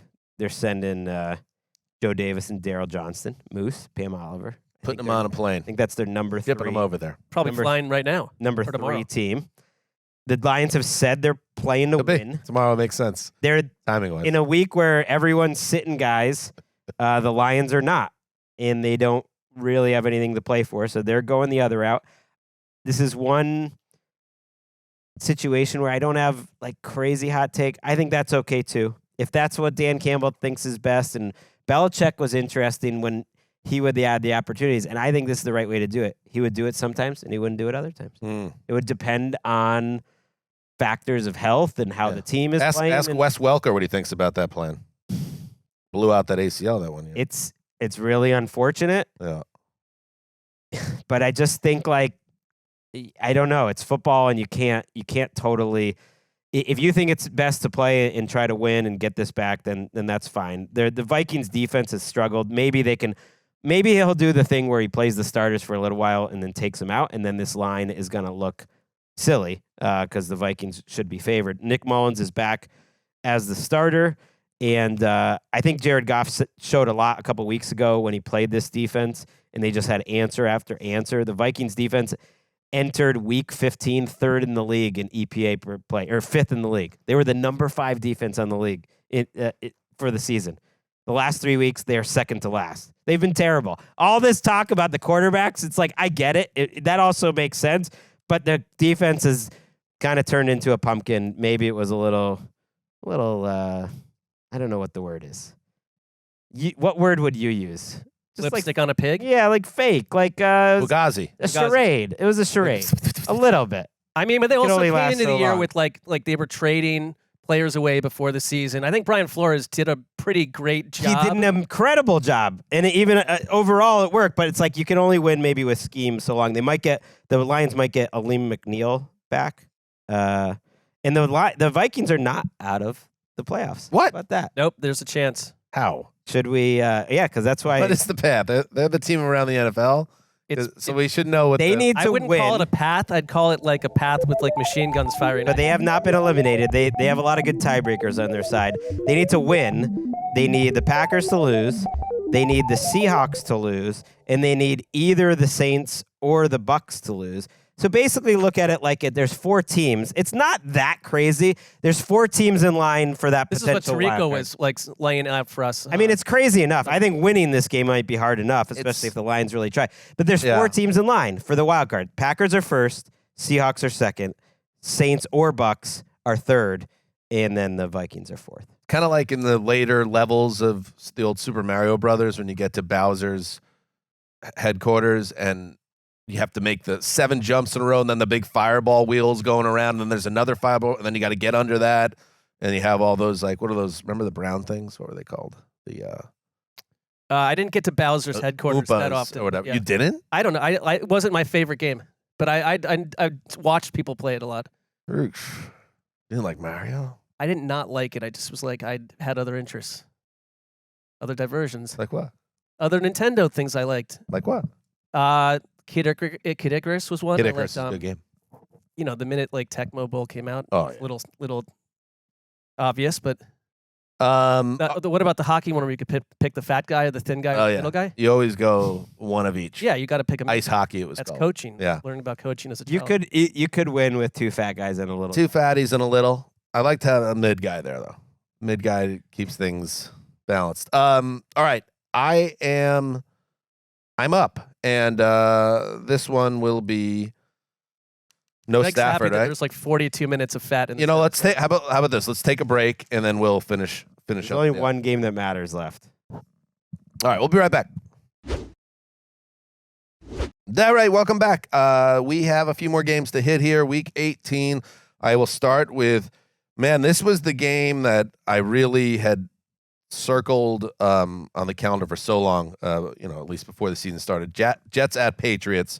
There's been so many things that went wrong with this Jets season, and we don't need to relitigate it, but it has been a crushing year in so many ways, and one that I think fundamentally has changed me as a fan. When Rodgers went down 4 plays in, I think, and we'll see, I think it extinguished the last of what made me a little different as a Jets fan, that I always had some optimism that there was something good around the corner. I feel like this is a team that is just destined to always destroy me now until they prove otherwise. I always looked at this game in Foxborough with Aaron Rodgers as like they'd be clinching the playoffs, or they would be winning a division, and it would be beating Belichick on the road and slaying all these demons. Instead, they're kind of a joke, and they're going in the wrong direction, and they just got blown out by Cleveland on Thursday night. And the owner, for whatever reason, gave everybody a pass this year, and we'll see what happens when they run it back with the same gang and a potentially healthy Rodgers next year. And now it's just playing out the string against a dreadful Patriots team, which is somehow, and this tells you a lot, getting 2 points against the Jets. Zach Wilson has played his final game. That is, as a Jet, 99.9% sure. He never got cleared from concussion protocol. So his concern internally that the Jets would get him hurt, he was absolutely correct, if that's indeed the true story, because he got his head beat in and then has been basically out of the mix now. And maybe he wasn't rushing to come back either, and I wouldn't if I were him. Now the Patriots, Greg, this is a big game for them in terms of the draft standing, really for both, but especially the Patriots, because the way the schedule sets up here, New England finds a way to lose to the Jets, which they never do. They never lose to the Jets. But if they somehow do find a way to lose here, they most likely get one of the top 2 quarterbacks in this draft, right? They are locked. The way the schedule has played out and last week helped them. If they win, then they kind of fall back potentially into a more crowded mix. But they have, from the tank perspective, which I don't love to focus on, but given what the trajectory of their season has been and potentially Bill Belichick's last game, a loss would help them in the long run. It would. They could be anywhere from the 2 to the 7 pick. They're most. I mean, that's a big swing. It's a big difference. And it could be more like the 6 if they won. That's strength of schedule stuff, even 5. They're probably not the 2 pick, though, Dan. They're probably the 3 pick. Washington is likely the 2 pick, but there are strength of schedule variables that can change. Basically, the opponents that the Patriots play, they got to hope that they lose, and vice versa. There is a path to them passing Washington in strength of schedule. This week. Oh, right. Yeah, it's possible, but it's unlikely if you look at what they would need a lot to happen. So that said, I just see that, like, someone responded to something I wrote on Twitter and was like, oh, I was just like saying Belichick's going to play the hits. He went back to the my face and Twitter or whatever. Like, he intentionally mispronounces the social media sites, and he went back to that this week when they were talking about, strength of schedule, all this stuff. It's like, or like what's going on in terms of rumors. Like, he's playing the hits, and what's the ultimate Belichick hit? I mean, at the end of the show, this feels like the end of the show. The war horse that has to come out. Everyone is just waiting for him just to play it. You got to play with or without you. For Arcade Fire, for instance, it's like it's wake up. They have to play wake up last. For Belichick, it's beating the Jets for the 16th straight time. Yeah, I can't pretend that it doesn't. Some guy was saying it's like, oh, he would just, torpedo their future if he loses the game. Okay, calm down. Like, the difference between the 3 and the 6 pick, it might mean a lot. It might not mean a lot. Like, it might be better for you. You actually don't know. So just shut up about it. It's not that big of a deal. I kind of think the Patriots will win this game. I'm doing this for Dan and for the future of the Jets, because a Jets win doesn't help their draft stock either. It's like, don't worry about a win. No, they could move up a few spots. But I'm saying if they lose, it help. They already, even some of their meaningless wins in previous weeks have only tarnished their draft stock. They're sitting at number 8 right now. But you don't want the Patriots coming out of this post-Bill Belichick experience, picking one of the great quarterbacks of the future in the AFC East. I want them falling back down to 6 or 7. So I think Belichick is going to do everything he can going out against the Jets to win. I'm locking up New England with confidence, but it's for the Jets. I like it. By the way, I missed mine before. I completely forgot. I am locking up the Lions against the team around the NFL. Wow. Let's get that on the record. It's become soiled. It's over on that front. Yeah, it's Trevor Siemian on the road against a pretty good New England defense. And it sounds like it's Bailey Zappi after throwing like 3 interceptions. Have you watched how the Jets defense is closing? Just that Browns Patriots defense. They're ready to go. It sounds like it's going to be potentially a snow game too. It's a minus 135 money line, -2. We don't have to say the over under, but this one's so funny. I want to. It's 30 and a half. That is that a low for the entire season? Well, there was that Steelers-Patriots game, which turned into a shootout in the first half. The Jets aren't just Rodgers away from contending. Their defense has been good, better than great this year. They got lit up by Jake Brisket in the second half against Washington and then destroyed by Joe Flacco. Well, be happy. Greg Zuerlein is the reason why the Patriots don't have the number 2 pick, because he hit that freaking kick. So the Jets should be very proud of themselves. Very proud. They have plenty of reasons to be proud. All right, let's keep moving. I will take one last look at the Kansas City Chiefs before the playoffs. They travel to across the sidewalk here to face the Los Angeles Chargers. It is the Chargers getting 3.5 points. Well, you know where that is. No Patrick Mahomes. They're not going to play him at all. Nope, Blaine Gabbert, baby. I don't know if I think that's the right move. I got to be consistent. I have to be consistent that it is the right move. You don't risk anything. Look at the Chargers themselves when they got Mike Williams hurt. But do the Chiefs? I guess there's what could they possibly do at this point? They're locked to fix in. their offense. I would never play Mahomes. Yeah, they're locked into their seed. So I think they were very fortunate that they happened to get locked in, because now they get a bye week. Yeah, that's good, and they could just completely.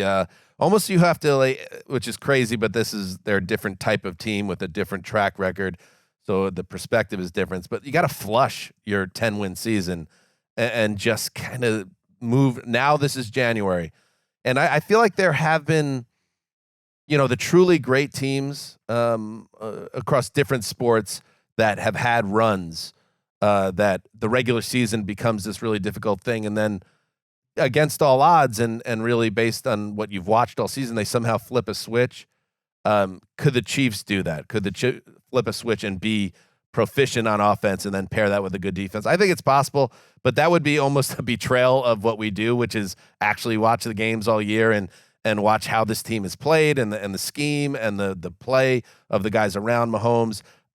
I still have big-time questions about them being able to score 21 points in a playoff game. So we'll see. The Chargers, we don't really need to talk about them. Yeah, I mean, they've got fewer than 20 points in 7 games this year. It's just a different experience watching this team. And I don't need to kind of trust or believe or come up with concepts of why they're going to suddenly flip the switch and become what they were even in last year's playoffs. It's like there's a personnel issue. I think they got a lot of work to do in the offseason. And they masked over the Tyreek Hill absence last year very well, and it's why there was faith they could do it again. But they missed a player like that. I think just a player like that. I think any team in the AFC playoffs can pick off this Chiefs team. Sure. Yeah, absolutely. The first week and they might end up playing the Dolphins if the Dolphins lost on Sunday. Hey, Colts, Easton Stick's been okay. 28. Browns, he's 28 years old, Easton Stick. I think he probably earned himself a couple more years in this league. This is of all the games, I'm voting this one actually the least important.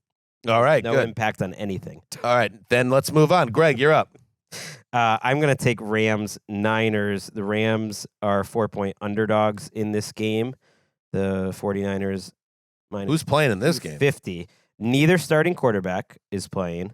Aaron Donald looks like he's out. Kyron Williams is out. They announced, was Cooper Kupp on the list of guys that are also out. So the stars for the Rams are definitely out. The Niners are doing something different, at least publicly. Sam Darnold is starting, but according to Kyle Shanahan, at least the way he explained it was, well, I only know this amount of inactives, and we have this many injuries. We actually only have one inactive to play with. I'm going to choose my quarterback as that one. and he made it sound like he's going to play his starters in the way I just guessing how he sounded was he's going to play him for a little bit. I think he's going to he's going to play some starters with Darnold, and he explained it that we want to be more prepared than we were a year ago. If Brock gets hurt, we want some reps with Sam with the starters. And so that is why they're approaching this game this way. I mean, to me, it should be bigger than 4 because their backups, I just feel like, are going to be their backups are pretty good, and they've owned this matchup lately. But who knows, I guess, when it comes to backups. Can't shake the feeling. I've had it all year that Darnold's going to be on the field in a big spot for this team. And I'm not rooting or hoping for an injury to Purdy, and he's not going to get benched, but, like, I don't know. It just feels like there's something in the stars. Let's see what happens. I think it could happen. The most interesting part of this game would be not what the Niners want, but I hear you. Is the decision that the Rams are making, to me, is interesting. They're starting Carson Wentz. I don't know if they're going to throw Puka and Kobe Turner out there to, like, work on some Rookie of the Year stuff, but that seems silly. Puka's been banged up all year. But Thank you, Walker. I do think it's interesting that they're saying we don't care about becoming the 7 seed, which they will become instead of the 6 seed if the Packers win. They're just saying the risk of that happening, and it might not happen, isn't worth it. We want to take a rest. We're fine going to Dallas instead of going to Detroit. Which is and again, there's a lot of variables. Maybe it's Philadelphia. Maybe the Packers lose anyways, and I think that's part of it. Is like, yeah, you can tell us we're going to Dallas, but maybe we're not because the Packers are going to lose anyways, and the rest is the most important thing. But they're deciding that they don't care, which you can make compelling case in either way there, and you can't really get on them. All right, let's close this out, Mark. All right, 2 more games. They're both mine. I will go Seahawks at Arizona. Doesn't matter what order I go in here, but we can start there. Seattle. Let's see here. This game actually matters. The Seahawks can clinch a playoff berth if they win, and Green Bay loses to Chicago.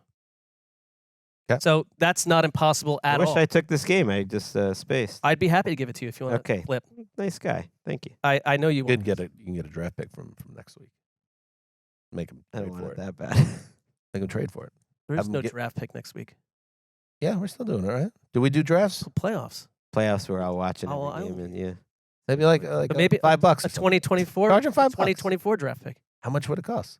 $3. We should do a 2024 pack first see if round you pick can next remember. year. Would you pay him $3 to switch? $3. No. How about a lunch? Because I can watch it anyways. You can do whatever you want. What did you pay for Mark's lunch? Now that I think about it, let's keep going. Okay, we'll deal with this later potentially. Keep going. I saw this interesting stat that the Seahawks have trailed. You know how we talked about how, like, what was it, the Ravens that have been trailed for like 18 minutes or something this whole season? They never trail.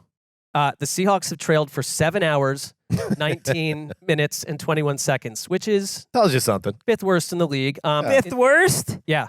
Whoa. 5th worst. Yep. The minor miracle Giants, that they're playing Cardinals, for the playoffs. They're playing the Cardinals, who are on that list too. But this Cardinals team, I don't know. Seattle's defense just leaves you ultra suspicious. And the version we're getting of James Conner, I'm going to be talking about him a little bit on our NFL Plus feature today.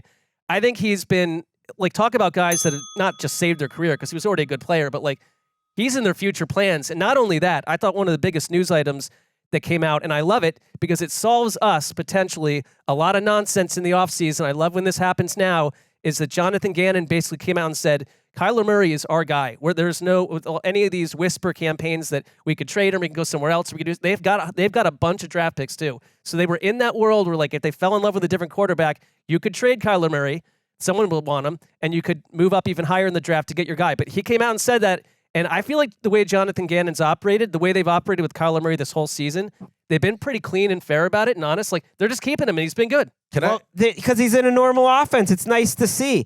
There was never any motivation to trade him because you take such a huge financial penalty that it was only going to make sense if they didn't like him or if he struggled, and he's looked great. They're lighting up defenses with Michael Wilson and Dorsch and McBride. How about we bring in some a good receiver? It just only because of the contract and because Kyler is very good. But even if you take out that, it never made sense. And I think they're going to win this game. I'm picking the Cardinals to win. They are 2.5-point underdogs. It's the Seahawks are minus 148. I like that for Arizona. To me, I think they're better. They're similar offense, and they're I don't know. I just feel like the Seahawks team can't stop power running, and that's what Arizona's good at. I'm going to give Arizona some flowers for the first time in a while on this show. I think they handled the Murray situation perfectly. Where, remember, before the season started, there was this talk, are they going to trade him? Are they going to bench him for the whole year to protect their asset and then move him? But instead they said, no, we're going to rehab him the right way. We're not going to rush him back, but we're not going to be overly cute about it. When he's ready to play, he's going to play. And then we are going to use that half season as an evaluation period. And then Kyler joined the lineup and with very few skips has really resembled his old self. And I think everyone now is in a place, especially coming off last week's game, is like, yeah, this is a guy that you build around, and we potentially have a future with Kyler, which has always been kind of, I know they invested in him financially, but it's always been up in the air. I thought this season has been really good in calming down a lot of the melodrama around the situation, and he's their dude. Doesn't the whole organization feel in a better place in general? It just seems like there's no storylines. It's like it's well coached. They had to get that leadership out of there, yeah. I think they're a sneaky good coaching staff. I think Drew Petzing's done a good job offensively. Gannon at least tries stuff. We'll see once they get some players in defensively. And I think this would be a feather in their cap. I know it would hurt their draft pick, but I think they would feel pretty great going into the offseason if they beat the Eagles and Seahawks in a row. And yeah, this could be a little bit of a coach killing spree here they could go on if they take out the Eagles and Seahawks. Who knows in a row what could happen in Seattle. You on that Carroll thing again? I don't know about this. I don't want that to happen, but I don't want it to happen. That he's out of. I just think an insider. No. Well, I did ask about this, but it's more my ideas. All right, last one. Let's finish this up. All right, Broncos at Raiders, and it feels like a last pick. Give us 1 minute on this game. 1 minute. The Broncos are getting 3 points. Money line minus 155 if you're on the Denver side of things.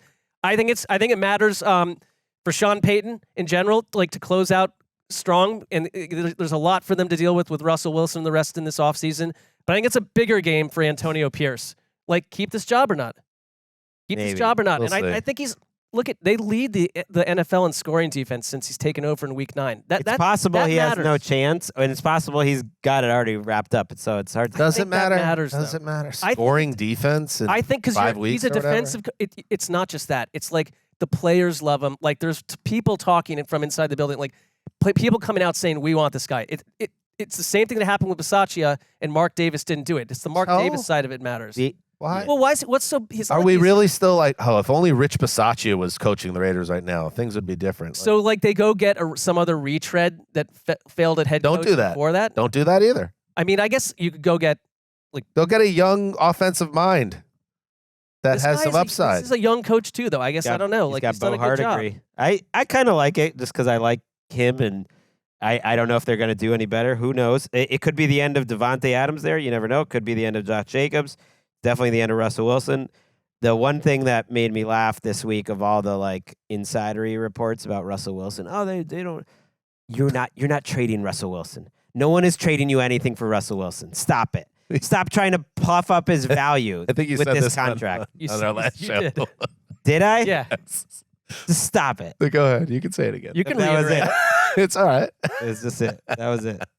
That's ridiculous. Also, Dalvin Cook is a dynamic playmaker with fresh legs. You should know that as well. That's true. You're right. I did say this on the last show. We've done too many shows. I apologize. All right. That is the Week 18 preview. This is the triple. Actually, no longer a triple header because no Thursday night football. Doubleheader, though, NFL Plus. Mark had a little tease earlier. The Dreamatorium is open for business, so check that out on NFL Plus. And then Sunday night, we recap every game that we just previewed. You got to be there for the flagship program. Till then, heed the call.